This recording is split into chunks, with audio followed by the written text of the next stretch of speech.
Syederalon, Presiden Joko Widodo berjumpa dengan para atlet juara Thomas Cup 2020 di Bali pada Kamis 2 Desember 2021.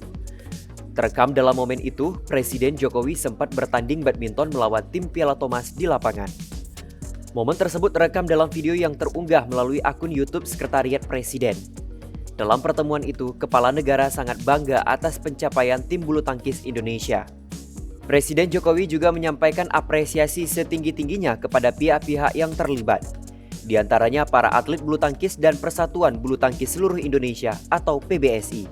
Hal ini lantaran pihak-pihak tersebut telah berhasil memboyong Piala Thomas ke tanah air. Setelah penyampaian penghargaan itu, Presiden Jokowi menyempatkan diri untuk bertanding bulu tangkis dengan para atlet pemenang Piala Thomas di lapangan. Mantan Gubernur DKI Jakarta itu tampak berpasangan dengan Jonathan Christie. Presiden Jokowi sempat mencoba melakukan smash ke arah lawan sebanyak 2 kali. Namun hantaman shuttlecock kedua tidak berjalan mulus lantaran tersangkut di net.